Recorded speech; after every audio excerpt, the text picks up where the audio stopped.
Hello, this is the Zoom Livetrak L6. I bought this mixer after extensive search on the web. This is the first time I bought a mixer with inputs and recording capabilities. I'm an amateur DJ, and so usually I was using a mixer like this that actually just mixes in software, so only has some outputs but no inputs. Um, but since I'm looking to spice up my DJ gigs a bit, I started to dabble with hardware synthesizers, and so that's where I started my search for a mixer. I landed on the L6 not because I thought it was perfect, but because I felt this was a great compromise in terms of size, portability, price, and obviously also features. So since I bought it, I've actually found a couple more issues, some more annoying than others, but I also found a couple workarounds that I will show throughout this video. All right, so Zoom has released a firmware update to the L6 a couple weeks back, firmware 1.1. It addresses a couple minor issues, and especially one related to using the Zoom Livetrak L6 as an audio interface with iOS.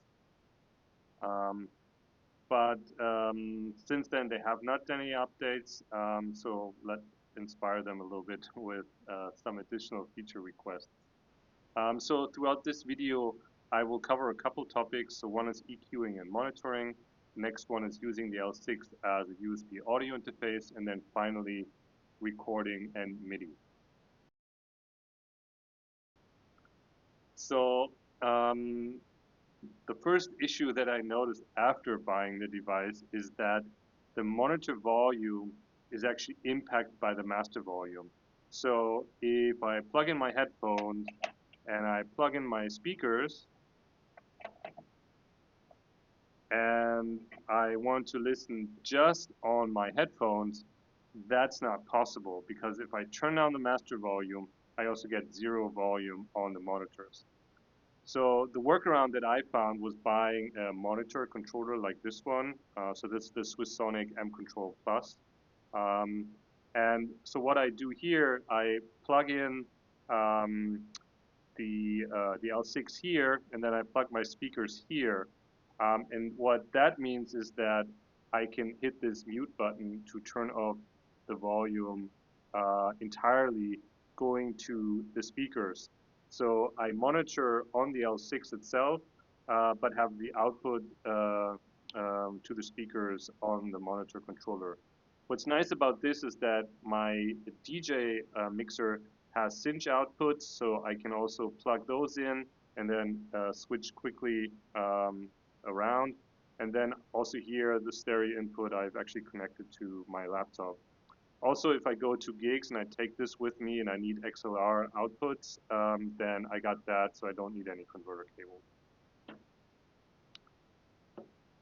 All right, so next issue is the, or actually wish item is, let me get these out of the way, is being able to EQ a single channel at once. And what I mean with that is that, so with this device, if you click on high, then you are controlling the high on every channel. Same with mid, low, etc. But especially when you're EQing, you're trying to EQ relative frequencies. So if you end up turning down the highs and mids and lows, then you're not really EQing anymore, you're just turning down the volume. So what would be nice if there would be some key combo like, I don't know, triple pressing high and then selecting 1 through 4 and then maybe 5 and 6. And that would turn the knob here to high, this one to frequency, this one to mid, this one to low, this one to pan, and this one to level. And that way I could really see for a single channel how I'm EQing that one channel. Another issue that I've encountered is that while there are, you can adjust the level, there are no gain or pads. So depending on your microphone, this can be a little bit of a problem.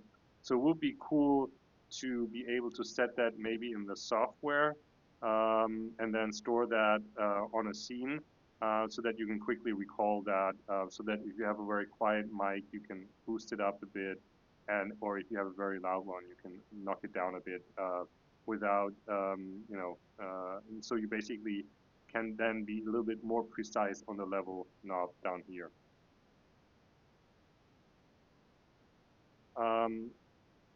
Another issue is, and this one I found out afterwards, there's a really cool video by someone explaining in detail how to do this. But essentially the L6 has two mono aux out, which is amazing for this small device, but they're just mono. And there's no way to turn them into stereo. So that's obviously something that maybe Zoom could enable, that in the software you could turn these into stereo rather than two monos. But the solution to this issue is you can plug in your synthesizer or whatever you want to send out in stereo like this. And so on one channel, you're sending to aux 1. On the other channel, you're sending to aux 2, and then you pan hard left and hard right. Now, this obviously takes up two channels. So if you have a second device, you can just crisscross this out, and then you are just using two stereo channels for two devices, and then those aux sends here, you will connect to your left, and this one to your right. Obviously, the one synth will be flipped. So moving on to topic of audio interface, or rather I should say using it via USB.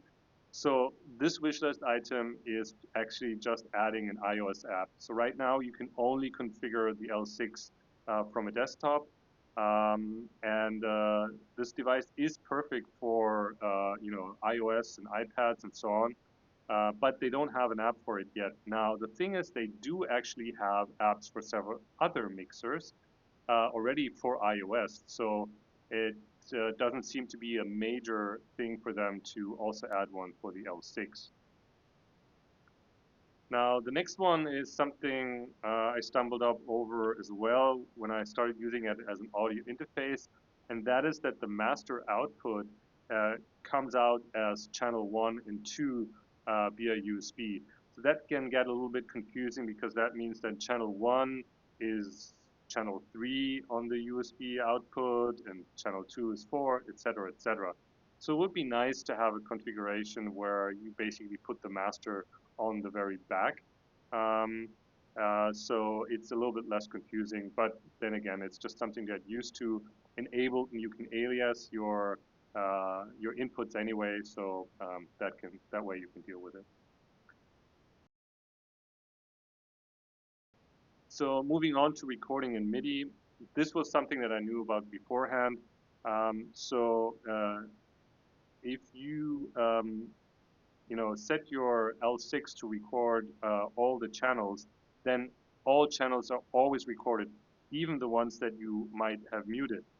And so this can, just clutter up your SD card with lots of files that don't actually contain anything, and of course take up storage. If you set a channel to mono, then it will actually end up recording 2 tracks each mono, so cluttering even more. So again, it would be nice to have a configuration option where you could disable this and basically tell it to not record any channel that is muted. Another wishlist item for me is actually having MIDI for all the buttons. Now, it's obviously amazing that they do have MIDI support on this device, but you can only use it, for example, for EQing. You cannot use it for the transport control. So if you want to use the L6 as a looper, then you have to press 2 buttons, and it's kind of cumbersome.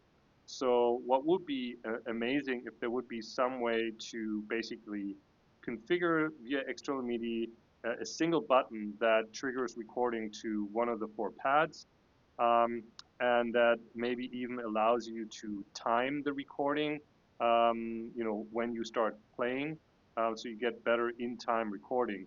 And this would be obviously really cool because it would turn the L6 into a quite usable basic looper. Now, related to that, one of the other issues is that the recording here is always from the master and not from any of the channels. Um, so that's quite disappointing because again, if you are trying to bounce one synth off so you can start doing something else with it, then that's not possible. Um, I don't know how you would do this on that interface, but maybe this is again something that you could set via MIDI so that you can set it to record only a specific channel when you're recording into one of the pads. Now, the final item is something that for sure you can't do via software updates, and that would be Bluetooth support. Obviously, it would be nice to be able to send Bluetooth audio in, but what I'm talking about here is specifically for the MIDI. I really think that Bluetooth MIDI has so many advantages, and specifically for this, I think it would be really cool. There is a controller by MWave, for example, that supports Bluetooth and has 8 channel faders, and that would be just really cool to be able to control and EQ the L6 via Bluetooth. Now you can get around that buying a MIDI jack from CME or something similar. But since these are not powered, that will basically mean you also need to power that device. So it gets a little bit iffy, but yeah, would help quite a bit. Um, and that's it actually in terms of the deficiencies that I've come across that affect my workflows. Um, I would say that the L6 remains a great choice, super compact, lightweight, but feature rich. And so I really don't regret the buying decision at all, and I can highly recommend this device. So for me, if you are especially just dabbling a little bit with synths, you have a couple synths, this device is amazing. You can record your doubles and jams. You even have some effects here, and with aux Sends, you can do pretty advanced stuff with the L6. I actually also have a condenser microphone you can connect here. Some people might complain that the 48 volt affects both inputs because some people get nervous about having phantom power on inputs that don't need it. From my understanding, that's not necessarily a problem, but yeah. And then some other people have had some surprises with the 32-bit float. Since this is the first recorder with inputs that I have, it hasn't really affected me because I'm not used to anything else. So with that, that's all I got for you for today. I will definitely be exploring some of the other synths that I have in future videos.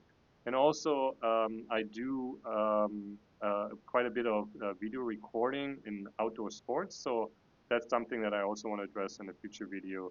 And maybe the L6 will actually play a role in that setup. With that, thank you very much and have a great day. Bye bye.